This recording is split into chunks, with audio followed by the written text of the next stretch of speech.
Welcome to the 3D printed wall art mini-series. This is the Blender software video.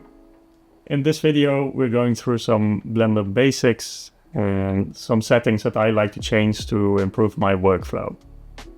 I'll also go through some general settings and tools that might be useful to know about. Now, let's take a look at Blender. So what is Blender exactly? Well, Blender is a lot of things. Blender is a free and open source application, so it needs its community to exist. From a render engine to modeling and sculpting, you can do VFX as well, animation and rigging, create 2D and 3D story art, and you can even program or code in Blender because it has a Python interface and API. Even cinema or Netflix grade series are now produced fully or with the help of Blender creations as well. In this mini-series, we'll only get into some of the basic modeling tools. If you want to find out more about all the other things that Blender does or can do, definitely check out blender.org or their YouTube channel. They have great multilingual documentation and a great community surrounding them. There are many artists teaching different Blender topics as well here on YouTube, each with their own communities and niches. So I urge you to just look into other topics as well if you are interested. Now let me give you a look into my Blender experience. I have some examples on my site as well. These are random projects that I made just playing around in Blender, learning new things. I started out with the donors tutorial from Blender Guru in Blender 2.6 or something. I did some random projects and tutorials without a real purpose. Most were based around product animations, as I came from a product photography background. So I did a lot with modeling, animation, camera movement, material design, and lighting. Basically, everything was connected to it. The knife was made from scratch with example images of a real knife. Every piece is modeled and textured by me, which probably took over 100 hours. And once you have your model, you can put it into different scenes as well. I built our house in Blender, including interior. Then I wanted to do car projects. The Corvette was from a course that I bought from CG Masters. This was the first real Blender commitment. This course took me about 200 hours in Blender to complete. And this is where most of my experience and base techniques come from. It's offline now, but CG Masters made an updated version if you want to check it out. Then I started some car projects, built a few cars myself, and the body kit for the BMW M4. On the M4, the spoiler, front bumper, rear bumper, exhaust, and side skirts all don't exist in real life. They're all handmade by me in Blender. And I created some nice wheels from Z Performance with the rubber tires from scratch as well. For the BMW and Corvette scenes, those were all modeled by me. The whole environment, just playing with textures, lighting, animating the garage door, for example, and camera movements as well. There are also remnants of these random projects in my YouTube Shorts history if you want to check them out, and a full car build as well, of which I never got to making a full video. And there are a lot more of these projects on my hard drive still, like a functioning watch and more car stuff and even more random projects. But that's just to give you a little bit of an insight where my Blender experience come from. And I think I'm easily over 1500 hours or so in Blender. So that's it, just a quick and brief look into my very random Blender history. Now let's take a look at Blender versions. Blender has a major version and it started at 2, then 3, 4, and we're at version 5 now. And every major version update brings some real change with it. So you can find amazing new functions. Blender is growing very fast and very many people use, work and enjoy Blender. And there are a ton of updates every new version as well. But every major version, there's also the possibility that your old workflow doesn't really work anymore. They also maintain an archive of all previous versions for you to download, and they have update videos on their platform about everything that's changed as well. And they also support Windows, Linux, Mac, and they are even on Steam, and you can download source code as well. So please keep that in mind. This series will be for version 5 of Blender. So it's time to open up Blender, but I don't know who will watch this course, but I do know that all of our Blender experience levels will be different. My goal is to make this series usable for as many people as possible, so not too technical. If you're completely new to Blender, you should be able to follow along, but I won't go into detail as to why or how something works a certain way. If Blender is new to you, I always recommend following the most recent donor tutorial from Blender Guru on YouTube. This will give you some great basics and starting experience as well.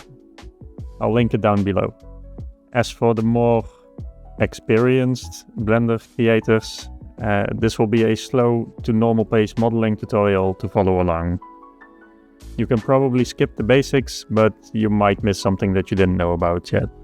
Let's go through some of the basic file and UI settings first. So the first thing that we see when we open Blender is this starting screen.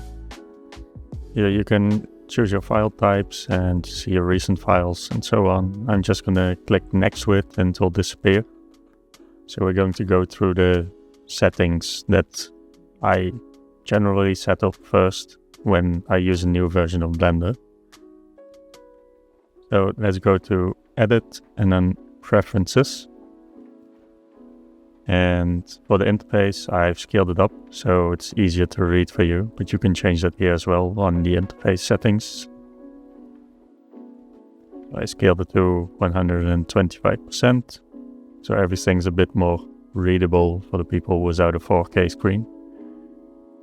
So now these settings, you can go through all of them if you want, but there's a lot to set up and play with. So, but for me, something that I use are extensions. I use loop tools and screencast keys. That's the mouse icon on the bottom here. And if I press a key, you can see it on screen as well. So that's something that's easier for you to follow along and see what I'm doing when recording a tutorial. You can also go to the website, view the details, and you go to the repository and you can read every documentation about a plugin or extension as well. You can find them here on the add-ons. It might be that you have to allow access once to the internet to be able to download and see those items. So Loop Tools is one that I use and I highly recommend also for following this series. It allows you to make nice loop cuts on surfaces and so on, and also to spread your vertices to an equal range, create circles, and a lot more fun things as well. Themes, don't know anything with that. Input, not really. Navigation, nope. Key map, this is all up to your own preferences. You can switch a lot around, mouse keys, keyboard keys. You can set up very, very much. Then system, this is where for the cycles render devices I have CUDA selected for my video card and my CPU. This is to increase your render of overall Blender performance when generating frames and scenes. And then there's one more very important setting that I do here, and that's the number of undo steps. And undo steps is basically you Control Z, you go back to the previous step, or you undo the change that you did. For Blender, every click that you do is a change. As you can see now, I click like 5-6 times. There are 5 or 6 undo steps already. So if you're working on a project and you have to do several things to test something out, you're moving vertices around, that can stack up quite fast. So I put this number at 256, and sometimes I want to go back and I can't go back far enough, but that's unfortunate then. But I don't know what the default setting is, but I highly recommend that you raise that number. And undo memory limits. I have plenty of memory, and this will not be the case for everybody. By default, I believe it's on 0, so it means unlimited, but I also like to have some space left for recording and other applications that I have running in the background. So once again, personal setting, but I do highly recommend changing the undo steps to make your life a little bit easier. And save and load, you have save versions as well, so you can have multiple saves of the same file to prevent corruption or something. I don't really see a need for that. It keeps some recent versions of the file also as a backup, and it auto-saves every 2 minutes. Now, it only auto-saves after you save the file before, which is very important to know about, because sometimes I just boot up Blender, I start working, and half an hour in, and it's still here in the left top corner, unsaved files. So you won't have autosaves then. Be wary of that. Save your file first, give it a name, and you're good to go. And there are 2 different locations as things are saved. These are general preferences and Blender settings. So I have autosave preferences on, and we can just save, and the preferences are saved. And this is for your whole Blender setup. So for this Blender version, because if you install a new Blender version, you get asked, do you want to transfer your settings from the previous version, and it installs it next to the old version. So you basically have 2 Blender versions on your computer then. So I think I may have 4 or 5 at this moment, but that's also something to be aware of.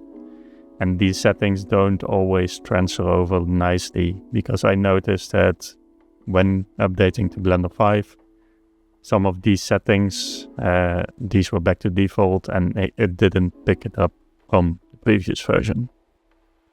That's a very brief introduction to the things that I change in every Blender version. And these are stored on your PC and are loaded every single time that you boot up Blender.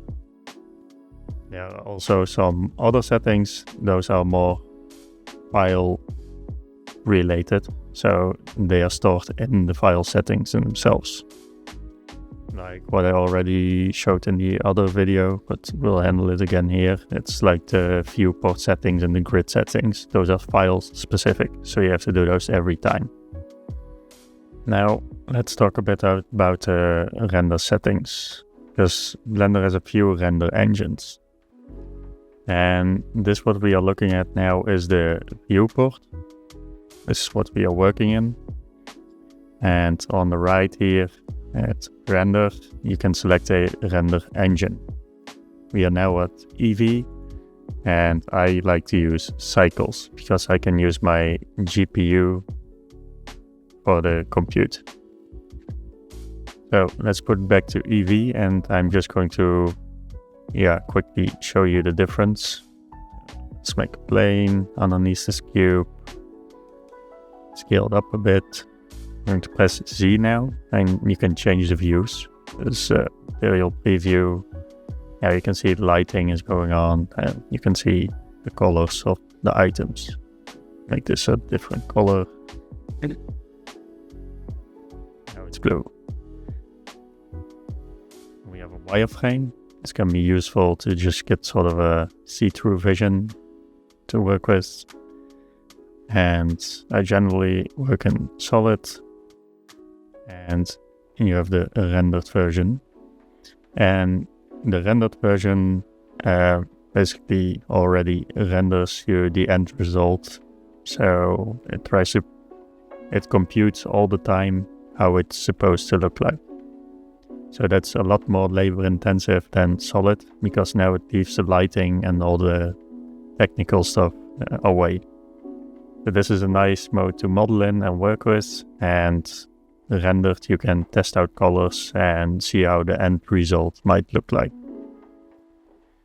So when we go to render, I'm going to show you the difference between EV and cycles. So we need a bit more metallic item, less roughness. So this should be a highly reflective cube now. As you can see, there is some shine to it. Let's create some variations on it. And this is fine. And now I'm going to show you cycles. This is supposed to be a bit more realistic representation. As you can see, the whole cube gets much more reflective. You can see the reflection from the plane as well. The shadows are constantly calculated, and it's a much more realistic view. So you can also get a better idea of the materials that you put on it. Now, for a bit of modeling and even 3D design for 3D printing, this may be overkill, but I'm just used to working that way, and I fortunately have the hardware to support it. So that's what I like to do. Be aware that you can just use Eevee as well, and as you can see, it's a lot less intrusive on your hardware and your computer. For 3D printing, this should serve your purpose as well. And even if you want to use cycles, there's something called samples, and that's basically how much it calculates. So we can lower this. I like to work at 128. As you can see, if I turn it, I don't know how it will show up in the recording, but you can see the noise starting to exist when moving the mouse. That's because it tries to render every frame to this amount of samples in the viewport. So that's a bit between the render engines. I'm going to use cycles and GPU computes for my rendered viewpoint, but we'll be mostly working in Solid. And for Solid, there's one more thing that's nice to know. In the viewport shading settings on top, you can select a matte cap.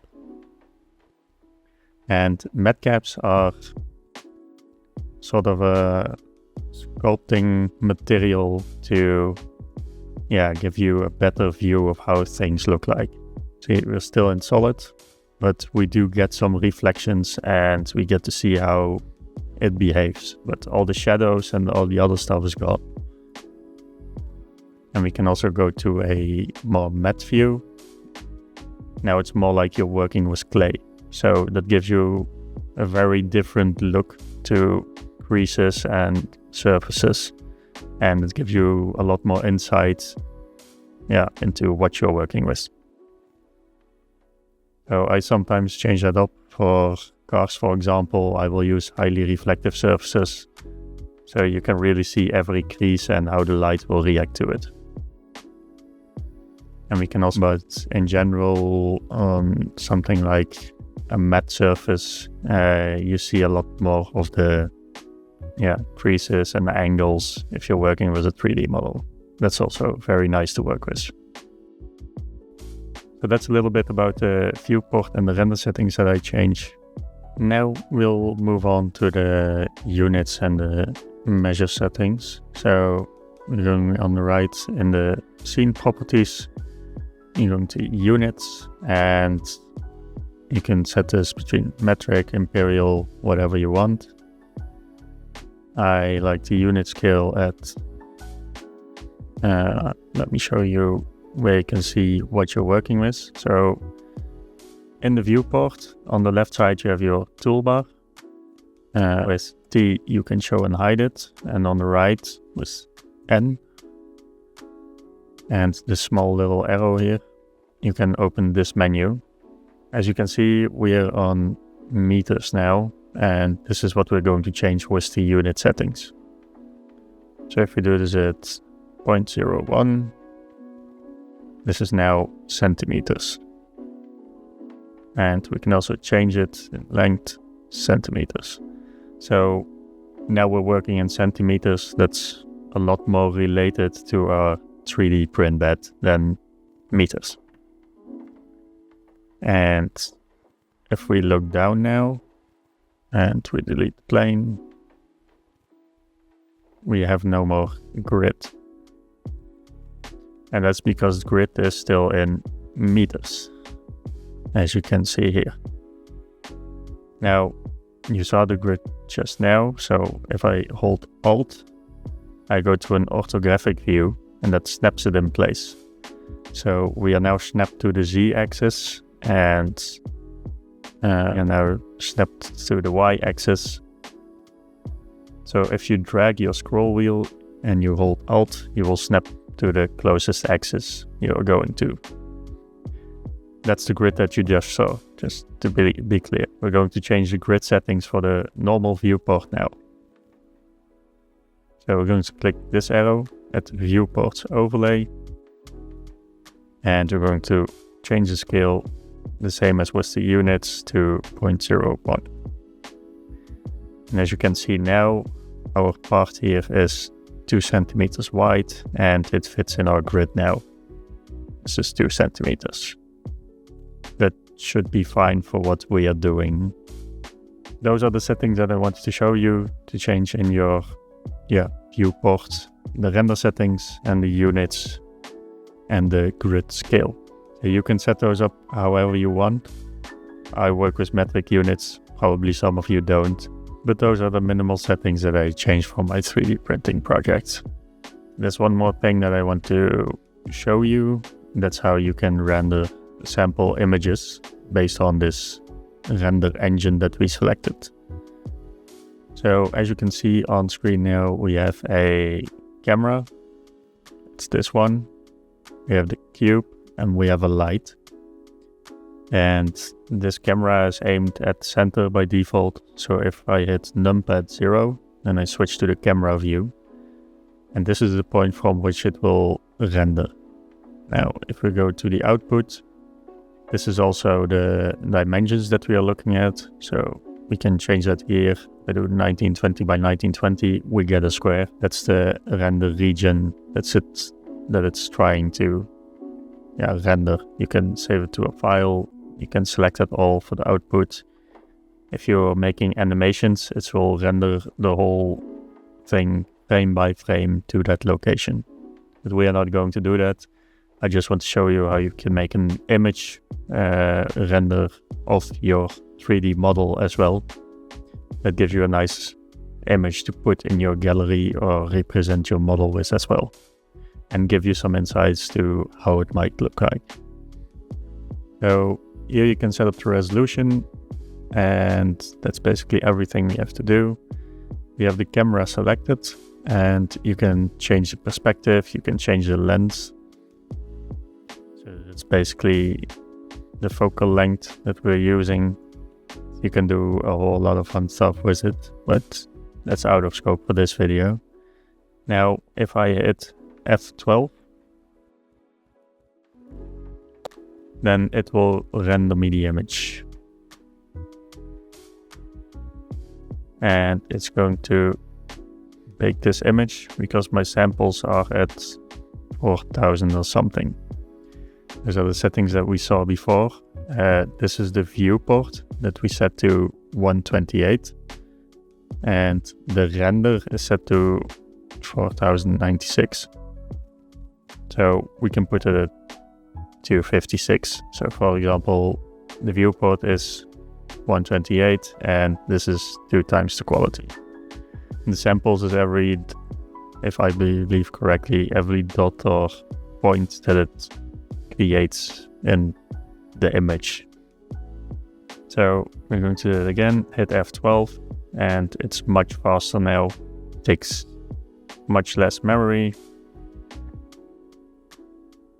And this is what we created. So now you have an image as shown here. If we go to rendered, this is exactly as we rendered. So that's why I like to work in the rendered view as well, because you can directly see the end result. But also, if your computer is not capable of that, you can just let it create the image afterwards in more detail. So that's just something that I think everybody should know, that it's a possibility. And if you want to save this image, you go to Image, Save, and you store it somewhere on your computer. So that's how you can very quickly create an image of your 3D design in Blender as well. So that was it for the Blender software introduction. Thank you for watching, and we'll continue with Blender in the next video, where we will finally build some wall art based designs. I hope to see you there.